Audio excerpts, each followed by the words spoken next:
1. Resettlement of Turkic tribes in the Balkans. Turkic tribes began to penetrate the Balkan Peninsula and Asia Minor in the 3rd to 4th centuries. Before that, they inhabited the area of Altai, Tuva, and Western Mongolia, included in the composition of the Hunnic Union. From an ethnic point of view, the Hunnic Union was heterogeneous. It included Turks, Mongols, Ugrians, i.e. the ancestors of the Magyars, Khanty and Montsi, as well as Paleo-Asians. Linguists find a number of common features in their languages. Turkic, Mongolian, and Tungus Manchu languages are included in the Altaic language family. The Hunnic Union was formed in the 3rd century BC. Many researchers believe that this union was mainly Turkic. The Hun state extended from Transbaikalia to Tibet and from Central Asia to the Yellow River. Towards the middle of the 1st century BC, the Hun state split into Western and Eastern. The Western Huns went to Central Asia, and in the 3rd century AD also appeared in Eastern Europe. In the second half of the 5th century, however, this empire died. After its sunset, numerous Turkic nationalities with their own self-awareness began to appear in the historical arena. The annals mention Avars, Khazars, Bulgars, Suvars, and others. From the 4th century AD, then the name of the Turks appears in the sources. It was then that Chinese sources first mentioned the Tujui tribe, a name that in the Middle Ages acquired the form, Turkut, that is Turks, as all Turkic-speaking peoples, Turks, Azerbaijanis, Uzbeks, Kazakhs, Tatars and others, were already called. Thus the non-Turkish Turkic tribes are distinguished from the present Turkish nation. However, this division is not known in German, French, Turkish and many other languages. The Turks themselves also began to call themselves so. In northern Mongolia, near the Orkhon River, in southern Siberia, along the banks of the Yenisei and its tributaries, they carved runic writing into the rocks in memory of the most important events that took place in these places in the 7th to 8th centuries. The name, Turk, is often found on these monuments. With the ethnonym, Turks, which means strong, robust, a tribe, Ashina, was originally called. By the 6th century, it had become the ethnonym of other Turkic-speaking tribes. The Turks created their own state, the Great Turkic Khaganate, which existed in the 6th to 7th centuries and spread over a large territory, from the Yellow River to the Caspian Sea, from Tibet to the Pre-Amorii. At the beginning of the 7th century, the Great Turkic Khaganate disintegrated into Eastern, centered on Mongolia, and Western, centered on the 7 rivers. The Eastern Khaganate proved unviable and in 630 came under Chinese rule. After about 3 decades, the Chinese managed to spread their influence over the Western Khaganate as well. But its autonomy was preserved for several decades. In 679, the Turks rose up and forced China to sign peace with them. Under Bilgi Khan, they achieved territorial expansion and established their dominance over the entire region. They subjugated the Turkic tribes, the Uyghurs, the Basmans and the Karluks, who spoke the Turkic language. After Bilgi Khan, intradynastic struggles began, which weakened the emerging state. The Uyghurs took advantage of this. The Uyghurs, one of the most cultured Turkic tribes, crushed the Turkic Khaganate in 745, defeated their former allies the Basmans and Karluks, and in 747 created their own Khaganate. Its borders coincided with those of the Turkic Khaganate. Their state system was significantly different from the previous state associations of the Turkic tribes. The Uyghur Khaganate was a confederation of tribal unions. The 9 Oghuz clans, Dokuz Oghuzlar, played a leading role, but were not dominant. The state religion was Manichaeism. The Uyghurs were often forced to fight battles with the Chinese, Khitan and other tribal alliances. As a result of these battles, in 847 the Uyghur Khaganate was destroyed. The Uyghurs and the Turks, the so-called Gökturkler, created a fairly high culture based on the Turkic language. The Orkhon inscriptions, Orkhon kitabelleri, are vivid evidence of this. In the Uyghur era, Turkic culture reached its highest level of development. The language and culture of the Turkic people is the basis for the development of the modern Turkish language and culture. The main area of the Asian Turks in the 7th century became a vast region in Central Asia. In the 8th century, however, the larger part of this region was conquered by the Arab Caliphate. The Central Asian Turks recognized the authority of the Caliph, became his allies, and the Islamic religion was established among them. However, they did not tolerate Arab rule for long. Already in the 8th century, they created their own state headed by Oghuz, chief of the Oghuz tribes. When, after 2 centuries, the Oghuz state entered a period of crisis, the Seljuks, a numerous clan of the Oghuz tribe, gained strength in the southern regions of its dominions. In the 11th century, a part of the powerful tribal confederation led by leaders from the Seljuk clan left Central Asia to the south. In a short time, a huge kingdom of the Great Seljuks was created in Eastern Asia, including all of Iran, Mesopotamia, and part of Transcaucasia. After striking at Byzantium on August 19, 1071, the Seljuks advanced deep into Anatolia. Another part of the Turkic tribes began to penetrate the Balkans from the northeast through the Danube. This resettlement became more intense in the 7th century. The Byzantine chronicles of this period often mention the Bulgars. They were also mentioned in the previous period, since together with the Huns and Avars they participated in the movement to the west. Thus they created an active connection with Byzantium, acted in alliance with it, and settled on its territory. According to a number of researchers, the ethnonym Bulgars originates from the word Bulgamak, Bulgar, which means mixing, uniting. The reason for this is the fact that the ethnonym Bulgars was a common generic name for Oghurs, Utigurs, Kutigurs, Arnagurs, and others. There are various hypotheses related to the ethnogenesis of the ancient Bulgars or the Proto-Bulgarians, as they began to name them after the Second World War. The hypothesis of the Slavic, Tatar and Finno-Chudian origin of the Proto-Bulgarians has almost been overcome. Serious and reasoned objections also meet the hypothesis of their Hunnic affiliation. At the end of the 20th and the beginning of the 21st century, some Bulgarian historians began to launch the hypothesis of a Pamir people who were not related to either the Turks or the Slavs, that is, a separate Bulgar community. Based on the analysis of the available source material, archaeological and anthropological research and linguistic data, the majority of modern Bulgarian historians accept the thesis that the ancient Bulgars belonged to the Altai or Hunno-Turkic peoples. This thesis was first launched by A. Lamberi. The Bulgarian professor Ivan Shishmanov also accepts it. It gained more popularity after the publication of the researches of the famous Hungarian Turkologists and in particular, the archaeological excavations of G. Feher and the linguistic researches of G. Nemet. Indeed, the famous Bulgarian historians V. Zlatarsky, P. Mutavchiev and some others define the Proto-Bulgarians as Hunno-Bulgars. But the thesis about the Altai Turkic origin of the Proto-Bulgarians prevails in the official historiography. It can be argued, writes Ivan Bozhelov, that the Bulgars are part of the Turkic Altaic linguistic tribal community, to which the Huns, Avars, Khazars, Oghuz, Pechenegs, and Cumans also belong. The language of the Proto-Bulgarians, which is the main mark of their ethnicity, belong to the Western Hun language group. Among modern languages, its successor is Chavash. The first information about the Proto-Bulgarians, then called Vulgaris, is found in an anonymous Roman chronicler from 354. Here they are mentioned among the tribes and peoples inhabiting the lands north of the Caucasus. In the second half of the 4th century, under the pressure of the Huns, the main part of them moved to the steppe regions of the Caucasus, the Azov region and the Don and Donets river basins. From the last quarter of the 4th century to the middle of the 5th century, historical sources do not mention the Proto-Bulgarians. During this period they were included in the Hun state. The ethnonym Huns became a collective name. At the beginning of the 5th century, the Proto-Bulgarians together with the Huns moved west. After the death of Attila, 453, and the disintegration of the Hunnic tribal union, new tribes appeared on the historical scene, among them the Proto-Bulgarians.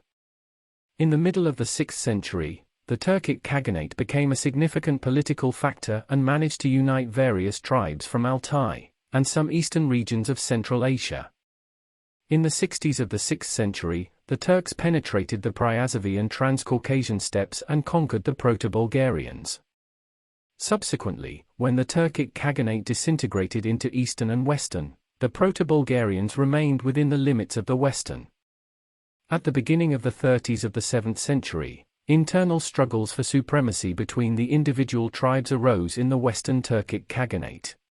In these conditions, the Proto-Bulgarians and their related tribes from the region of the Azov and Caspian Seas managed to unite around the leader of the Unogundas Kubrat, Kurt, from the Dulo family, freed themselves from the rule of the Turks, 632, and created their own vast state, Great Bulgaria. Tribes from different groups lived in its borders: Unogundas, Utigas, Arnagas, Kotrags, and others. There were certain differences between their material and spiritual culture. However, they were united by the common Turkic language. They were designated by the collective name Bulgars. Great Bulgaria existed for about 3 decades. After Kubrat's death, 663, it disintegrated under the blows of the Khazar Khaganate, which arose on the ruins of the Western Turkic Khaganate. On the territory of Great Bulgaria, only individual Bulgar tribes remained, headed by Kubrat's eldest son, Batbayan. His brother Kotrag with part of the Bulgars headed north and stopped in the area where the Kama River merges with the Volga. Later, the Volga-Bulgar state, which lasted until the 13th century, was founded there. According to the Arab traveller Ibn Fadlan, in the first half of the 10th century, during the rule of Al-Mush, the Volga Bulgars accepted Islam. They kept their Turkic language. The remaining 3 brothers, Asparu, Isperi or Eshbaru, Kuba, and Altsek set off with their hordes to the west. Altsek reached as far as Italy, and Kuba gathered about 100,000 people by 670 to 675, left the Avar Khaganate and settled with his people in central Macedonia. Asparu, according to some with about 100,000, and according to others with about 800,000 people, settled at the Danube Delta. The Bulgars often crossed the Danube and attacked Byzantium. Towards the end of the 70s of the 7th century, the Byzantine Emperor Constantine IV, after removing the Arab danger from the east, tried to push the Asparu Bulgars away from the borders of his empire. But he was forced to accept his defeat and sign a peace treaty with Asparu in 681. Thus, the borders of the Bulgar state were moved to the south of the Danube, all the way to Balkan Mountains, and Pliska, Ababa, became the capital. For about 2 centuries, Bulgar statehood was established in a struggle with the Byzantine Empire. By the middle of the 9th century, it was already a completed medieval state, which became an important factor in southeastern Europe. During this period, the Bulgarian nationality was gradually formed. From the 7th century to the middle of the 9th century, the Bulgarian society consisted of 2 ethnic communities, Bulgars and Slavs. The relations between them were characterized as relations between conquerors and conquered. The state had a federal character. The state bodies and administrative services were led by Bulgars. The 2 communities inhabited separate territories. A unified legal and religious system did not yet exist. Among the Bulgars and the Slavs, customary law prevailed. The Bulgars worshipped their supreme god, Tengri, Tangra, and the Slavs, Perun. The former practiced burial, and the latter cremation. Division also existed in the linguistic area. In the Bulgar state, the written language was Greek, and the spoken language was Bulgar and Slavic. However, the use of 2 spoken languages did not mean bilingualism, as each community spoke only its own language. In the process of long-term coexistence, these differences gradually disappeared. The 2 communities of Slavs and Bulgars became closer and eventually merged. A number of socio-economic, political, and cultural factors contributed to their unification. Through the legislation of Khan Krum, 803 to 814, The customary law of the Bulgars and the Slavs was replaced by laws for all, and the new administrative system of Khan-o-Murtag, Murtag 815 to 831, suspended the federal principle. The introduction of Christianity and Slavic writing played a decisive role in the rapprochement of Bulgars and Slavs. After the conversion, 864, which significantly strengthened the positions of the central authority, objective prerequisites were created for overcoming the essential differences in material and spiritual culture, as uniform mandatory dogmas and rites were introduced. Thus, the prerequisites for the formation of a new worldview and way of life arose, in which ethnic differences began to recede into the background. The introduction of Slavic writing and enlightenment at the end of the 9th century gave a decisive impetus to the unifying tendencies. The new writing was introduced with the help of the students of Cyril and Methodius, especially Norm and Clement. Thanks to their activity and with the participation of Tsar Simeon, 893 to 927, a rich literature was created in the Cyrillic Methodian language, which became the spoken and written language of the state. After the council in Preslav, 893, the Greek language was removed for good. Thus, a specific material and spiritual culture was gradually formed. As a result, the feeling of belonging to the Bulgarian people, of empathy with a spiritual and material culture, i.e. national consciousness, was formed. Gradually, the common national name, Bulgarians, was established. Towards the middle of the 9th century, this name, which was originally used only for the Proto-Bulgarians, acquired a wider meaning and began to be used for the entire population. As a result of these processes, at the end of the 9th and the beginning of the 10th century, the Bulgarian nationality was basically built. Indeed, this process did not go smoothly. The conversion caused a conflict between the Slavic and Proto-Bulgarian communities. The struggle between the Proto-Bulgarian and Slavic leaders arose under Omertag, who persecuted the Christians, mainly involving the Slavs. Boris, 852 to 889, decided to rely mainly on them. Circumstances forced him to accelerate the process of Christianization. Having accepted the new faith himself, he tried to impose it on all his subjects for 2 or 3 years. However, the attempt to completely change faith and customs caused serious dissatisfaction, which grew into an open rebellion in the capital Pliska and its surroundings. Boris had to resort to a cruel fight with the rebels and kill 52 boyars and their families. The rebellion of the boyars was not only a reaction against the violent change of faith, but also a manifestation of the rivalry between Bulgars and Slavs. The adoption of Christianity, to which most of the Slavs had already joined, for the Bulgar boyars meant losing their ethnic appearance and their dominant role in the political administration of the country. Christianity, according to V. Zlatarsky, was the most powerful weapon of the Slavs in the fight against the Bulgars. After this conflict subsided, Christianity became a unifying ideology. The process of fusion of the Slavic and Proto-Bulgarian communities accelerated. On the question of the nature of the unification process, researchers are of different positions. Some of them, such as the Czech historian Shafarik, the Hungarian Turkologist Führer, the Bulgarian historians M. Drinov, V. Zlatarsky, D. Angelov, and others, consider this process as assimilation, as a result of which the Proto-Bulgarians finally melted into the Slavic mass, and the Bulgar language gradually died out. Until recently, this thesis was dominant in official historiography.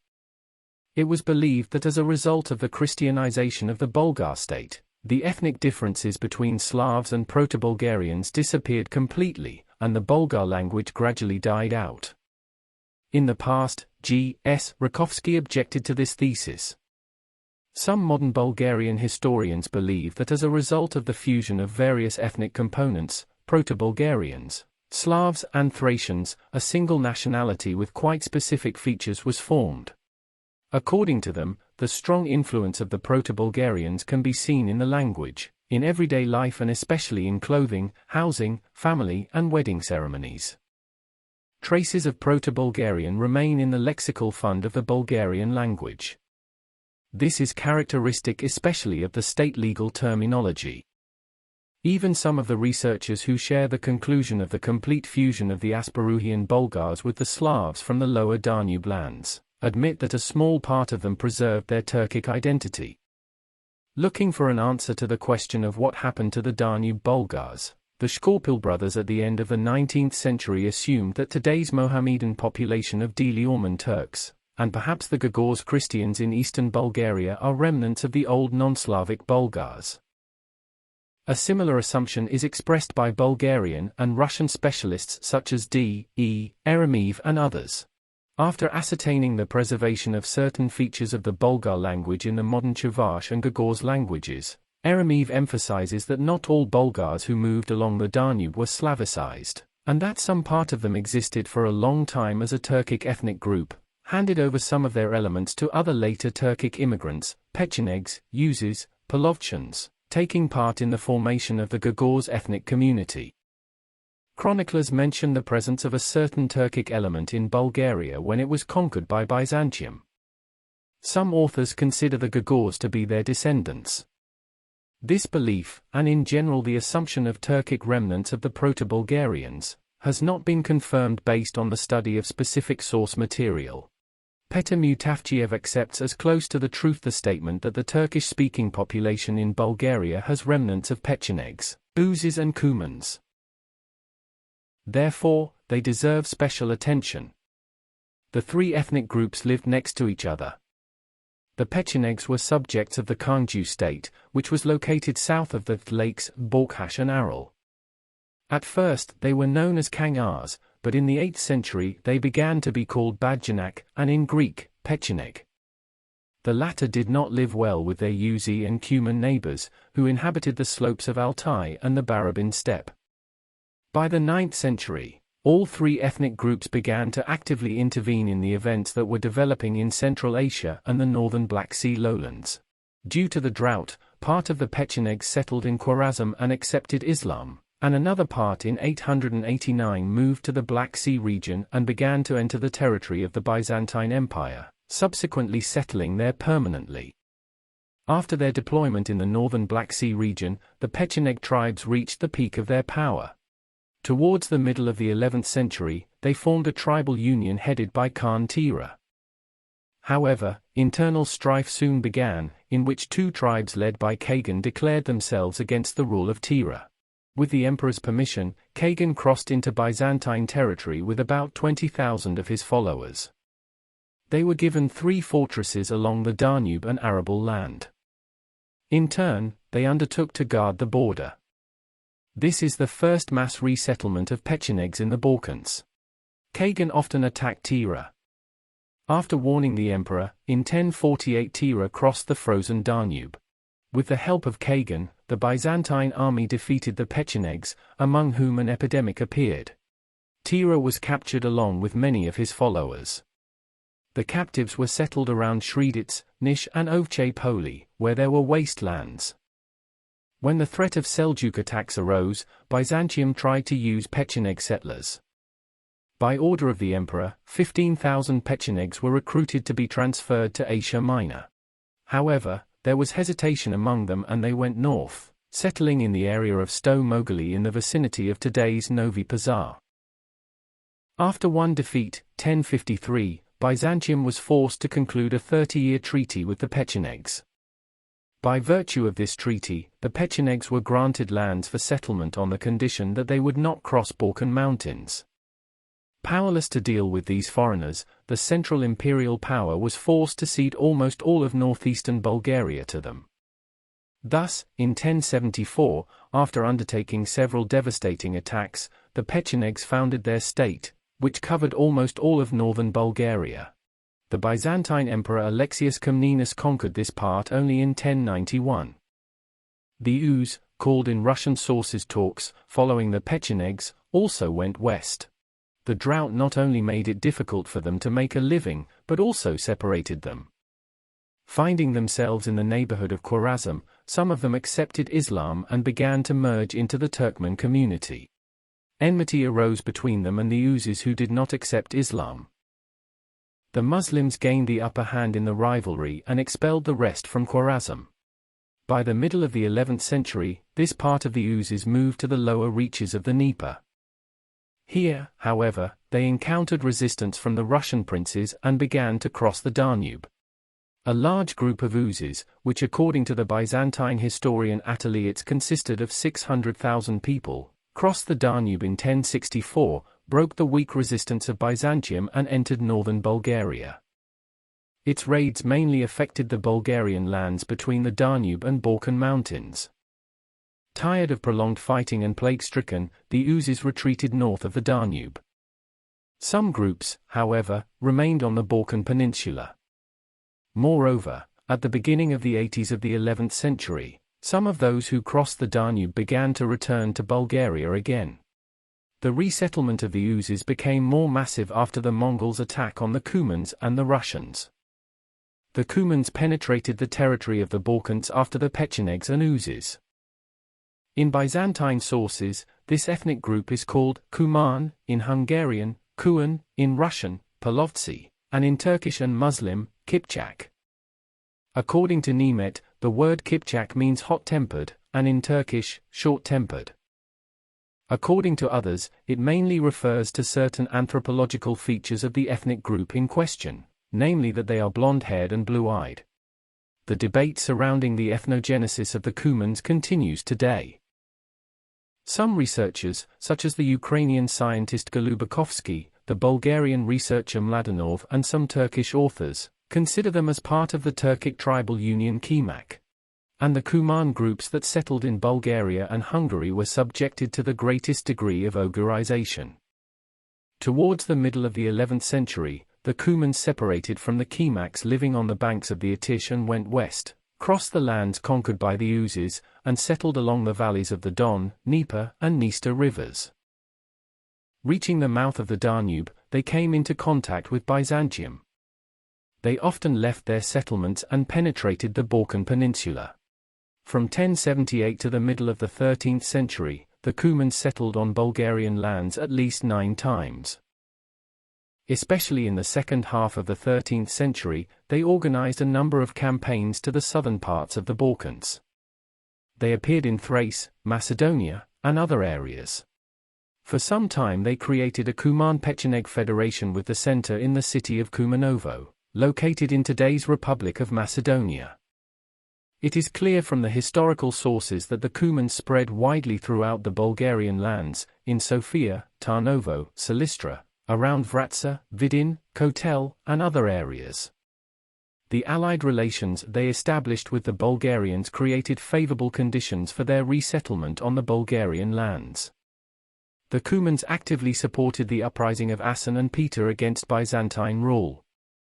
Together with the Bulgarians, they opposed the Western Knights who participated in the First Crusade, 1096 to 1099. Thus they became allies of Bulgaria. Kuman units participated in a number of wars on the side of the Bulgarians, and in particular in the battles of Kaloyan, 1205, 1206 and 1230.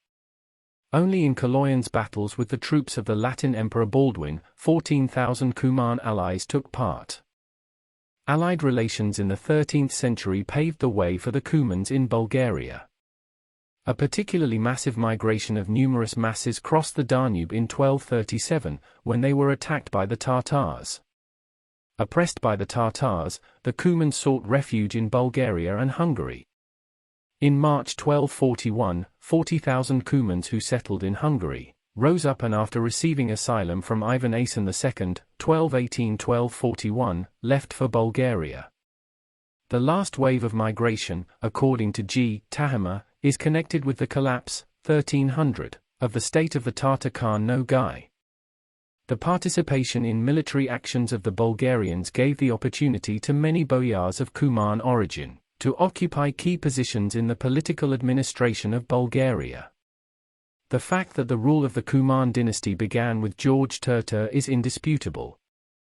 In the second half of the 14th century, in the northeastern regions of Bulgaria, between the lower course of the Danube and the Black Sea, Balik, a distant relative of Terter, established himself as an independent ruler, with the city of Balchik as his center. He was subsequently succeeded by Dobrotica and Ivanko. Tracking the resettlement of the Cumans confirms the conclusion that they settled mainly in northeastern Bulgaria, where the Uzes and Pechenegs had settled before them. They belong to the Turkic tribal linguistic community.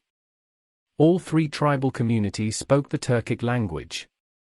Compiled in 1330, the Codex Cumanicus, which contains about 2,500 words, leaves no doubt that the Cuman language belonged to the Turkic languages. Byzantine chronicles give the same information about the life of Pechenegs, Uzes and Cumans. All three peoples were nomadic and warlike. They made a living through war booty and animal husbandry. Quite detailed descriptions of the physical characteristics, especially of the Cumans, are found in historical sources. They are described as well-built, with a fair complexion, fair hair and blue eyes. On their way west to the Balkan Peninsula, some of these tribes abandoned their traditional religion of shamanism and embraced Christianity. There is an opinion according to which Islam was spread among some Pecheneg tribes already in the lands beyond the Danube. The Arab author al-Bekri reports that by 1009 to 1010 a Muslim preacher had won 12,000 Pechenegs to Islam. Because of this, a war started between them and the rest of their tribesmen. The Muslims won, as a result of which their opponents also converted to Islam. Indeed, in the Byzantine sources there is no information about the Pechenegs belonging to Islam. But it is well known that Islamic missionaries during this era toured the lands around the Caspian and Black Seas. It is possible that part of the Pecheneg tribes were also influenced by their successful activity. According to some authors, the conversion of the Cumans to Islam began at the time of the Tatar Khan Nogai, who in 1282 imposed his supremacy over Bulgaria. The nomads in the north of Bulgaria, especially from the Carpathian region, were also the subject to Islamic influence. And so in the 11th to 12th centuries, a certain mass of Turkic population, Pechenegs, Uzes, Cumans, and others, settled on the Bulgarian lands, in particular in northeastern Bulgaria. Their historical fate is of scientific interest to researchers. In recent decades, among Bulgarian historians and some foreign researchers, the prevailing opinion is that these immigrants were absorbed, swallowed up by the Bulgarian nation, which was consolidated already in the 9th to 10th centuries. The local population had assimilated them and had turned them into Bulgarians, into people with a Bulgarian national consciousness. According to them, after the 13th century, it is no longer possible to speak of Turks as a separate ethnic group. There is also another hypothesis, according to which these Turkic communities, or part of them, preserved their ethnic identity and later merged with the Ottoman Turks, who moved to the Bulgarian lands. It has already been mentioned about the hypothesis of the Russian Turkologist Yalımov. It is shared by some Bulgarian and foreign researchers such as V. Moskov, Romansky, P. Mutafchiev and other specialists. The assumption that in this Turkish-speaking population, writes P. Mutafchiev, one should look for remnants of the former Pechenegs, Uz and Cumans, is closer to the truth. P. Mutafchiev starts from the specific historical conditions of the time. The influx of Turkic groups continued for several centuries. During this period, Bulgaria was under Byzantine rule. The wars that the empire waged in general, and in particular against the newcomers from the northeast, led to the destruction of a considerable part of the local population. The northern regions were ravaged by wars, epidemics, and the constant recruitment of men into the Byzantine army. A significant part of the population was forced to leave their native places. As a result of these and other events, the Bulgarian people lost quite a bit of their active population. It was in these devastated lands with sparse populations that the Turkic groups settled. At the same time, it should be taken into account that they settled tribally, the economy in that period had a closed nature, and communications were not yet sufficiently developed. In such conditions, it is quite natural for certain layers of the Turks in the regions with a compact homogeneous population to preserve their ethnic identity. The majority of the Turkic tribes that moved in the 11th to 12th centuries, however, as a result of the long cultural communication, the joint political and economic life, joined the Bulgarian nation. In some cases, the the Slavic-speaking environment contributed to the transformation of its individual elements into distinct ethnographic groups. For example, some scholars associate the Shops with the Pechenegs. Another ethnographic group, which is supposed to be of Pecheneg origin, are the Kapansi living in what is now Razgrad Oblast. The Gagauz, which some researchers also associate with the Pechenegs, Uzes and Cumans, have relatively preserved their originality. Under the influence of the Patriarchate of Constantinople, they adopted Eastern Orthodoxy. But their language is defined as a Balkan Turkish dialect. Therefore, among scientists, different concepts about their origin are formed. A number of Bulgarian and some foreign researchers consider the Gagauz as an integral part of the Bulgarian nation. Others consider the Gagauz to be a Turkic-speaking group. And the Gagauz consider themselves as Old Bulgarians, i.e. remains of the Proto-Bulgarians. Insofar as language is one of the main marks of nationality, they may be taken as descendants of any of the Turkic groups. K. Jacek, summarizing his impressions and studies from the 80s of the 19th century, notes that the Gagauz language does not differ significantly from the Ottoman Turkish language. By their type, they differ from the Bulgarians and the Greeks. According to Jacek, the Gagauz are swarthy and dark-haired, and their manners resemble Turkish ones. Men eat separately, women do not show themselves to guests, etc. The Gagauz, especially the group that moved to Bessarabia in the 19th century, still preserve their ethnic identity, which led to their separation as an autonomous state formation. Those who remained within the boundaries of the Bulgarian state, as a result of the community of religion and socio-political life, gradually merged into the Bulgarian nationality. During the period between the 13th and 14th centuries, other Turkic tribes walked into the Bulgarian lands. Some of them settled here for a longer time, and even forever.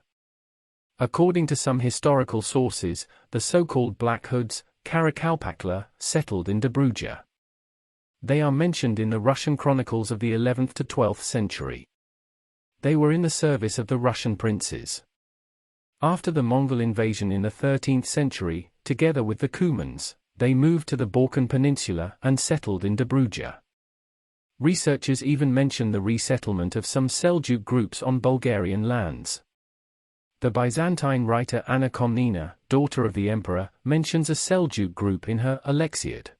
In the Alexiad, where the Turks are often mentioned, in the description of the events of the 11th to 12th centuries, it is reported about the residents of a corps of Turkoi along the valley of the Arda River, in the region of today's Kargili region. In the second half of the 13th century, the Tatar invasion of the Bulgarian lands began. The Tatars took advantage of the civil war that broke out in Bulgaria in the 70s of the 13th century. Ivailo, who rebelled against the king, also resisted the Tatar invaders. 5 years after their first devastating raid, in 1285 they invaded northern Bulgaria again. George Turtur was made to recognize himself as a Tatar vassal and send his daughter to the harem of Chokha, son of Nogai. During the reign of Smilets, 1292 to 1298, full Tatar hegemony was established over Bulgaria. And after his death, a foreigner, Chokha, ascended the throne. At that time, in all probability, a small mass of Tatars settled in Bulgaria. They settled more in mass at the end of the 14th century, when the hordes of Tamerlane dispersed the Tatars living in the Crimea. A large group of them retreated to Bessarabia and northern Dobruja. In the 16th century, the Sultan's rule settled about 40 villages in northern Dobruja with Tatars. They were exempted from taxes in return for the obligation to send cavalry soldiers. In the region, the majority of the population were Tatars. The center of this Tatar colony was the area around the town of Babadag, which was referred to as Dobrujan Tataria in the geographical maps of the 16th to 17th centuries. So the Ottomans found in Bulgaria, especially in its northeastern part, a certain Turkic mass. Such a conclusion is confirmed by a number of historical facts. Byzantine sources mention the presence of Turkish, and Arabic sources mention Turkish Islamic elements in Dobruja before the Ottoman invasion. Linguistic studies of a more recent era also lead to this conclusion. Summarizing his research on the language of the Dili-Orman Turks, the Polish scientist T. Kowalski confirms the presence of remnants of the northern Turkic people in northeastern Bulgaria before the arrival of the Ottoman Turks. These conclusions of his on the basis of linguistic material are also confirmed by archaeological, anthropological and other studies. Based on such purely historical data, P. Mutafchiev assumes with certainty that the Ottomans found many northern Turkic elements in Bulgaria. In this case, the Gagauz and Dili-Orman Turks are primarily meant. However, the studies so far do not allow to specify the specific northern Turkic tribes, Proto-Bulgarians, Pechenegs, Uzes and Cumans, from which the Dili-Orman Turks originated. If it is assumed that this population originates from the northern Turkic tribes, it should be taken into account that their remains represent only the substrate on which the Turkish community in Bulgaria was subsequently formed. A similar thesis is shared by some Bulgarian historians such as Stefan Dimitrov, who have been working in more recent times. However, these findings do not give us grounds to consider the entire Turkish population as pre-Ottoman. The previous settlers represent only one first layer, on top of which new layers were superimposed in the Ottoman period.